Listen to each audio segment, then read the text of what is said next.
बचाने का काम किया है, मैं इनको भी धन्यवाद देता हूँ। साथ ही में हमारे जो इनके छात्र हैं, इनकी टीम के सदस्य हैं, उन लोगों को भी सबको धन्यवाद देता हूँ। बहुत ही अच्छी बात है, सभी बच्चों को मौका मिलता है सीखने का, ये बहुत बड़ी बात है। साथ ही में मेरे पत्रकार बंधु जो बहुत ही हर एक चीज़ को, शहर की हर एक चीज़ को दिखाने की कोशिश करते हैं। देखिए, हमारे बीच में प्रजापति जी, जयराम जी आए हैं, मैं उनका धन्यवाद करता हूं। एक उनके साथी हैं जो वरिष्ठ हैं, तो मैं उनका भी धन्यवाद करता हूं। और आप लोगों को, सभी को, आप अपना आसन ग्रहण कीजिए। ये सरकार के बंदे हैं, अब कहने में भी इनसे मजा आएगा, क्योंकि कोई सरकार का बंदा था नहीं जिसको उल्टा सुल्टा कहें, तो अब आगे हैं तो इनको हमें कहने में मजा आएगा। मैं इनका भी धन्यवाद करता हूं।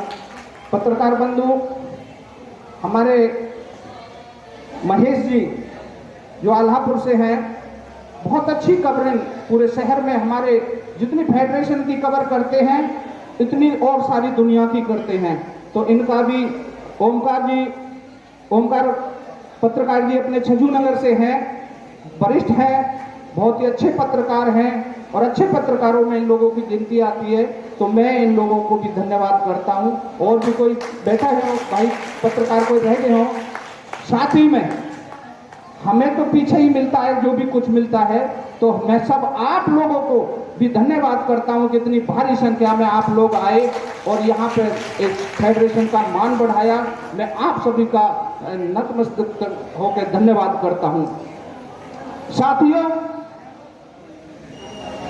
जिएंगे तुम जिएंगे हम, तो मरेगा कौन? जिएंगे तुम जिएंगे हम, तो मरेगा कौन? क्योंकि कोई मर के नहीं जीता। अरे ये भ्रष्ट अधिकारी, बेईमान पहले ही मर जाते तो आज हमारे खून कोई नहीं पीता। आप लोगों को मैं बताना चाहता हूं कि ये फेडरेशन, एसोसिएशन, ये लोग पदाधिकारी ऐसे ही नहीं बने, बहुत झटके झेले हैं।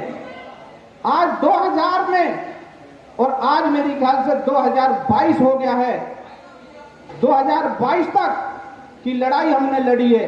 2000 से 2022 तक की लड़ाई लड़ी है, जिसमें 18 बार तो हम जंतर मंतर का घेराव किया, पार्लियामेंट का घेराव किया, हर जगह हमने नेताओं का, जहां बड़े बड़े नेता वहां बैठते, सबका बहुत बड़ा बड़ा घेराव किया। तो ऐसे नहीं फेडरेशन बनी, इसमें आपके साथ, आपका साथ देने वाले बहुत लोग हैं, बड़े बड़े देश के बड़े बड़े पदाधिकारी हैं, जो हमारे नाम में आपको गिनाऊंगा।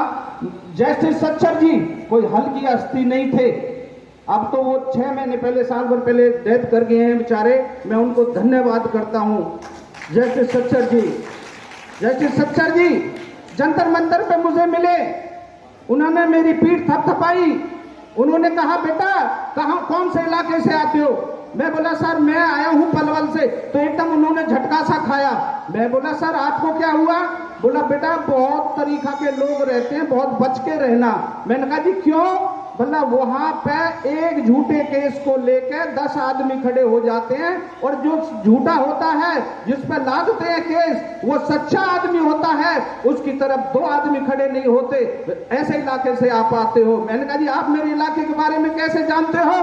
बोला मैं justice Sachar, Haryana high court, Punjab high court का जज रहा हूं। अरे मैंने उनको चरणों के हाथ लगाया। मैंने कहा सर धन्यवाद, आप तो बहुत ऊंची हस्ती हो, हमारी तो इतनी हस्ती नहीं है, क्योंकि आप जो है एक न्यायपालिका में काम कर चुके हो और बुजुर्ग हो, 80 साल के। मैं आपको धन्यवाद करता हूं।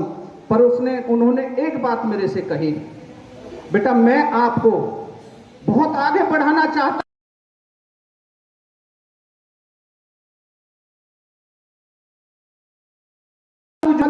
क्यों खिलते हैं बताइए? बोला एक फोटो खिंचवाओ। उन्होंने सर फोटो खिंचवाया, और फोटो खिंचवा के उस पर फ्रेम चढ़वा के मुझे दिया। बोला महीना 20 दिन में इस फोटो का आप देखना और याद करना मैंने क्या कहा है। तो उन्होंने मुझे 2 बात बताई, मैं इसलिए आप लोगों को बता रहा हूं, ये आपके फायदे में आने वाली बात है, काम में आने वाली बात है। अगर आपने आज संकल्प कर लिया एक हाँ बहुत अच्छी बात है, तो आप आगे बढ़ोगे, आप रोकने वाला पैदा नहीं है कोई। उन्होंने कहा बेटा पहली बात तो एक कान में अंडा लगा, मैंने कान पकड़ लिया, मैंने अंडा लगाना चालू कर दिया। उन्होंने कहा है कि पलवल के व्यक्ति से जितना मत जिंदगी में भी, पलवल डिस्ट्रिक्ट के व्यक्ति से कभी जिंदगी में जितना मत, जितते ही रह जाते हैं लोग। वहां सिटल में जितते, ताश खेलने में जितते, न्यार फूस में जितते, घर के काम में जितते, रेहड़ी पे खड़े होकर जितते, हर चीज में वहां लोग जितने में ज्यादा रुचि होती है। और 90% जो लोग जितते हैं वो पीछे रह जाते हैं, और 10% जो अपना होशियार होते हैं जो वो आगे निकल जाते हैं, फिर उनके पीछे पीछे वो सब लोग रह जाते हैं, वो कभी कामयाब नहीं होते। मैंने कहा सर बहुत बड़ी बात। दूसरा, एक बोलने में पीछे मत रहना, कहीं बोलने का मौका मिले पर्ची थमा दो।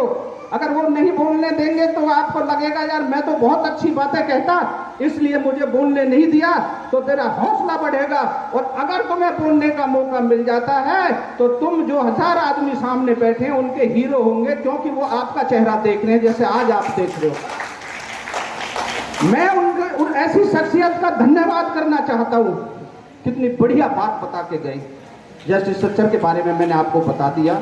राष्ट्रीय अध्यक्ष शक्तिमान घोष जी हैं जो कोलकाता के हैं, जो सारे इस तामझाम को लेकर पूरे देश को चल रहे हैं, और देश विदेशों में उनको अपने अपने भाषण सुनने के लिए उनके लिए बुलाया जाता है। जितना भी गरीब आदमी हमारे पूरे देश के अंदर, देश से बाहर भी जितने हैं, उन लोगों के लिए बुलवाया जाता है। बहुत अच्छे, बहुत ही बड़े आदमी हैं, और कई बार वो पलवल में भी आए हैं, आप लोग सब जानते भी हैं शक्तिमान घोष जी को। एक अपना समाज सेवी हैं, समाज सेविका हैं मेधा पाटेकर, वो हमेशा हमारी टीम में, पलवल में भी डॉक्टर साहब ने बुलाया, लाखों रुपया खर्च किया था, डॉक्टर सरदार जी ने, गुरु नानक ने बुलवाया था उनको, तो बहुत लोगों को सामने बहुत बातें की। तो एक ऐसी शख्सियत इसमें, ऐसे नहीं मेयर सुभाष और सैनी साहब और देवी सिंह बेचैन और हम सब लोग, बहुत बड़े बड़े लोग हैं हमारे ऊपर भी। एक अफसर के ऊपर एक अफसर होता है, ये दिमाग में रखो। एक अफसर के ऊपर एक अफसर होता है, एक नेता के ऊपर एक नेता होता है, हर एक समझदार के ऊपर भी एक बहुत बड़ा समझदार होता है। इसलिए मैं आप लोगों को बताना चाहता हूं, अपने आप को कमजोर मत समझो, और कमजोर अगर समझोगे तो हम खुद कमजोर हो जाएंगे। आप देख के एक हमारी तो टीम कमजोर है, हम अब क्या करेंगे। तो आप लोग कमजोर ना समझें अपने आप को, पूरी ताकत के साथ खड़े रहें। और हमेशा, अब हमने भी ये ठान लिया है, क्योंकि आपका काम खुटता है, एक महीने में एक मीटिंग, चाहे कितने व्यक्ति आओ, जो उसका आना होगा।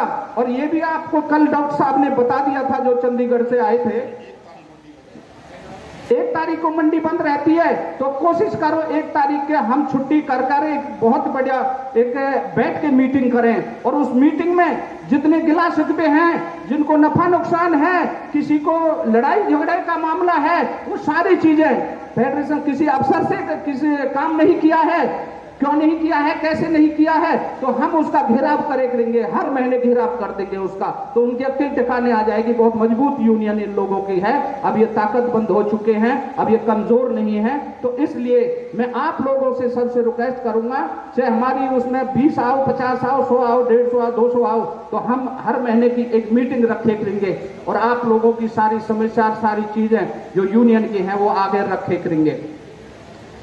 हमारे शहर के अंदर 8 जगह चिन्हित हुई है, प्रजापति जी बैठे हैं यहाँ पे, 8 जगह चिन्हित हुई है। पहले 11 की थी, 11 में से 8 पे काम हो चुका है। अभी वो थोड़ी सी कहीं कूड़ा पड़ा है, कहीं साफ जगह नहीं है, तो 8 जगह में हमने चिन्हित कर लिया है। जैसे कि बस स्टैंड की दीवार साइन करके दिया है ईओ साहब ने, और कहा है अखबार मेरे पास है, पत्रकारों गए थे जागरण वाले, तो उन्होंने कहा कि मैं 10 दिन के अंदर जगह दे दूंगा, मुझ पे बहुत भारी दबाव है। यो इतना चिकना चुपड़ा, इतना मैं कहूंगा कि झूठा है, वो झूठ बोल करके छुट्टी ले लेता है और हॉस्पिटल में एडमिट दिखा देता है अपने आप को, मेरा तो सर्जरी हो रही है जी, मेरा फलाना। सारी छुट्टियां वहां बिता के महीना महीना की छुट्टी लेके जा रहा है, लोगों के काम पड़े रहे हैं, कोई कहने वाला नहीं है। विधायक जी एक दिन भी उसको ये नहीं कहा है तेरी हिम्मत कैसे हुई, लोगों को काम नहीं कर रहा और तू लोगों को बहका रहा है। इसमें सरब नोटिफिकेशन ईओ को करना है और ईओ दबा के ऐसे कागज सीधा करके उल्टा धर के चला जाता है, महीना महीना 6 दिन की छुट्टी पे, 15 दिन छुट्टी पे। तो कौन करेगा गरीब आदमी का काम? प्रजापति जी बैठे हैं, मैं हाथ जोड़ के आपसे रिक्वेस्ट करूंगा, ये गरीबों का काम है, एक जो नेता इनका काम करवा देगा ये उनकी सीन दिमाग में इनके रहेगा, और जो ना करवाएगा तो वो हमारा दुश्मन दिखाई हमें देगा। वो कोई भी व्यक्ति है, चाहे वो एमएलए है, चाहे वो एमपी है, चाहे वो छोटा नेता है, चाहे कोई बड़ा नेता है। हम नहीं चाहते किसी से टकराना, क्योंकि हमारा मजदूर आदमी हम हैं, हम गरीब आदमी हैं, हम टकराना नहीं चाहते। लेकिन अगर कोई टकराएगा तो हम उसका पिंड भी नहीं छोड़ते, ये गारंटी की बात है। अभी आनंद जी कुछ बात कहना चाहते। एक सेंट्रल के नेताओं में गिनती आती है, मैं उनका भाई साहब का धन्यवाद करता हूँ। आप यहाँ हमारे इन लोगों के प्रोग्राम में आए और बहुत ही बढ़िया आपने प्रोग्राम का मान बढ़ाया। साथ ही में हमारे पार्षद साहब बैठे हैं, शर्मा जी, रामदास जी, तो उनका भी धन्यवाद करता हूं। और पूर्व पार्षद जी हमारे इंद्रपाल जी शर्मा बहुत ही एक्टिविटी निभाने वाले व्यक्ति हैं, बहुत अच्छे तरीके से काम इन्होंने किए हैं और एक पहचान बनाई है अपने उसमें। तो सभी का मैं धन्यवाद करता हूं जो भी यहाँ पे आए। तो मैं कहना चाहता हूं, हाँ देवदत्त शर्मा जी को मैंने बोल दिया, हो गया देवदत्त शर्मा जी का निकाल दो। तो मैं बताना चाहता हूं शर्मा जी कि the state vendors policy Bharat सरकार ने 2013 में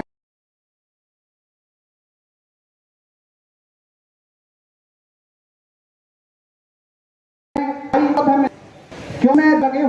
जब आपकी पहली सरकार थी, अटल बिहारी जी प्रधानमंत्री थे, कोलकाता में हमारे लड़ाई में हटाने के चक्कर में रेहड़ी वाले 18 लोग मारे गए थे। उन लोगों को देख करके आपकी सरकार को लगा एक भाई इस पे तो कोई पॉलिसी आनी चाहिए। तो प्रधानमंत्री जी ने उनका सर्वे कराया तो ये 4.5 करोड़ पूरे देश के अंदर हॉकर्स की गिनती हुई, वेंडर्स की गिनती। तो उस गिनती के आधार से उन्होंने फाइल बनवाई, फाइल बनवा के वो फाइल लगवाई। उसके बाद भारतीय जनता पार्टी की सरकार हटी। जब हट गई तो कांग्रेस आई, स्वाभाविक है।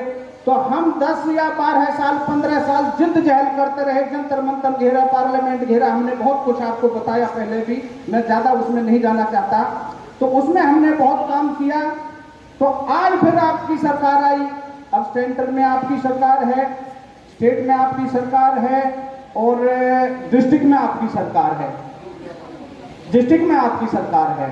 तो मैं आप लोगों से इन गरीबों के लिए, इन कमेरे वर्ग के लिए, सैनी साहब ने बताया कि जब अनुमोदन मंत्री राजस्थान से थी गिरिजा व्यास जी, उन्होंने जब फाइल पेश की तो आपकी सुषमा स्वराज जी थी विपक्ष की नेता उस टाइम पे, तो उन्होंने खड़ा होकर कहा और आंसू भर के कहा आंखों में, एक बहन आप इस फाइल को लेके आई हैं। आज तक मैंने सुना है किसान गरीब, ये गरीब, वो गरीब, बहुत लोगों के बारे में, लेकिन रेहड़ी वाला गरीब का जो फाइल जो आज आई है, ये मैंने कभी जीवन में नहीं देखी, 52 सालों में आज तक मैंने नहीं देखी। ये बहुत बड़ी बात आपने की है। तो उस पे 18 मंत्री उस टाइम पे बोले थे, तो ये सारी चीजें करके वो सेट कर दिया, कानून बन गया।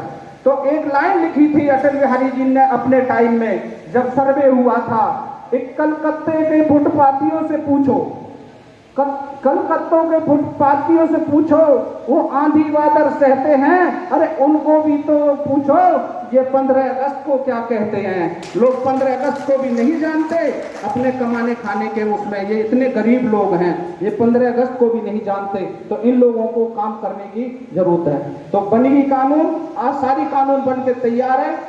आज आपका एक ईओ ना डीसी की मान रहा, ना एडीसी की मान रहा, ना एसडीएम की मान रहा।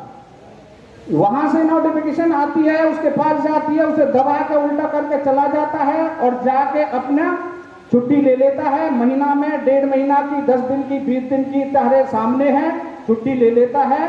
इतना चिकना घड़ा है, फोन पे इतना बढ़िया बोलेगा लेकिन काम नहीं करेगा किसी का भी। तो इसलिए मैं आपसे हाथ जोड़कर रिक्वेस्ट कर रहा हूं, ईओ का आप इलाज करें और नोटिफिकेशन भिजवा में। खाली जगह देने की बात है, उसी के हाथों से साइन हुए हैं कि मैं 10 दिन के अंदर जगह दे दूंगा।